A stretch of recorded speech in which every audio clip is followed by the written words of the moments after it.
they are usually indirect, and it is not clear how their role is being heard. An example of that is the coming regulation with respect to Basel II, which I mentioned yesterday for those of you who were here. Basel II, as you know, will become the reality very shortly throughout the world, and particularly in Europe, it is mandated by the European Parliament that all banks must participate, and therefore, for the first time, counterparties like firms, countries, consumers will be evaluated based on their credit risk characteristics. And the amount of capital that banks must hold will be a function of that evaluation. Well, this represents a new paradigm. And whenever you have a new paradigm that is not very well understood by the participants, particularly those that will be impacted, you have many emotions. Fear. How will I be treated under the new system?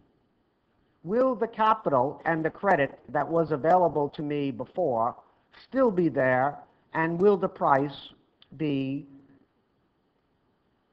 so expensive that I may not be able to afford it? Uncertainty. Whenever there's a new regime, there's uncertainty as how you will, as an individual and a firm and a group, be treated. What is necessary, of course, is communication, and communication on a level that is understood by all participants. Banks talk to banks. Regulators talk to banks. Academics talk to academics and perhaps regulators. But how often do we speak to entrepreneurs, to the SMEs that will be impacted? Not very often. And when we do, it's usually through a representative of the SMEs rather than directly to the entrepreneurs.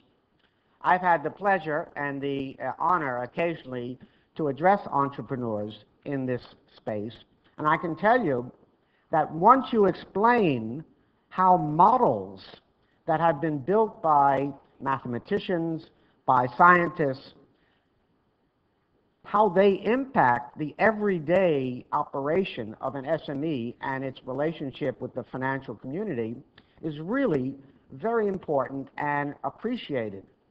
Otherwise, it's like a black box that will determine these important factors. So how do academics make contributions in this area? This will be the final point that I'm going to make. And I'd like to do it through a case study, or at least to propose to you how it could be done. Some of you know that many years ago, in fact 40 years ago, I built my first model for predicting financial health of companies or financial distress of companies. And through the years, these models and others that have been built were, in fact, quite appreciated by the practitioners, but really got its most important impetus most recently with Basel II. Just about every bank in the world today is using a model of some similar variety to the original Z-score model that we built. Of course, they are adapted to the local country, the region, the particular clientele of the banks. But models of this type will be front and center in the Basel II, particularly if the banks choose to be what's called an advanced internal rating-based bank, IRB bank.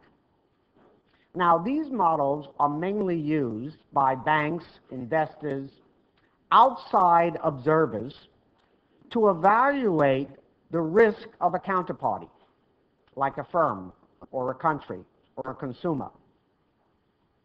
But very rarely are they used by the counterparties themselves to evaluate themselves and to understand why the credit rating they get from the bank is the level that they get. They fill out a form, they perhaps provide their financial statements, which of course is always a problem for a private institution because there are tax considerations as well in these financial statements. But at any rate, this is the basic input that the bank is using to evaluate them, as well as some qualitative factors. So in this particular case that I'm referring to, a company which was on the verge of financial distress and perhaps bankruptcy was introduced to a model that creditors in the past had been using. And the CEO of this firm, and it was a relatively small firm with about $20 million in assets at the time,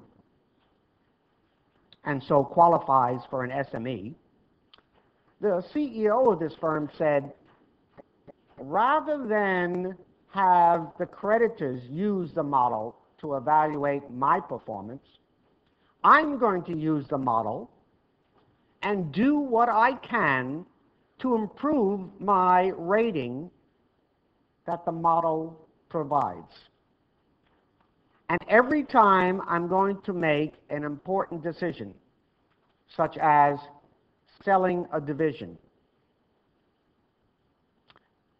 establishing a new product, making a capital investment, reducing the number of workers, every time I'm going to make this decision, I'm going to simulate the impact of that decision on the model and see whether or not the model is telling me that the company is improving through a higher rating or a better score, and therefore I can use that as an internal control device and as a factor in my discussions with the financial institutions. I can tell the bank, my profile looks like a triple B or single A company, and therefore I should qualify for a reduced capital requirement.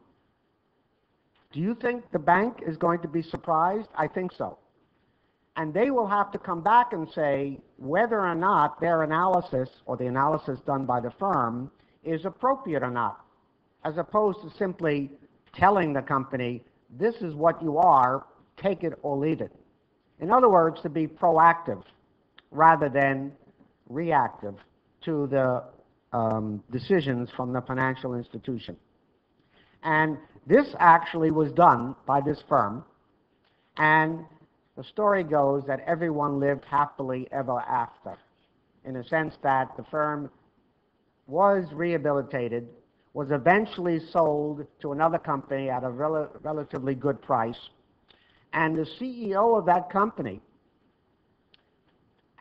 finally met me, or I met him, and only after that point did we write up this case study. And for me, it was an amazing lesson that models that are developed by academics can be used by practitioners and used in a way which I never conceived when we wrote the article in the first place.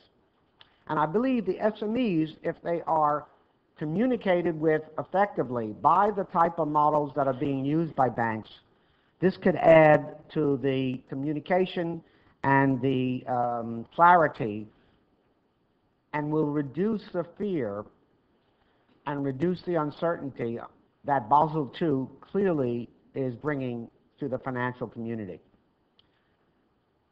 And many of the papers that you have heard today speculate on what will happen to the capital required of banks in their lending to SMEs going forward. We believe on average the capital will be reduced rather than increased. But it will vary from bank to bank and from firm to firm, and how it varies should be understood more carefully. With that, I will close my formal remarks and it's my great pleasure to introduce to you our next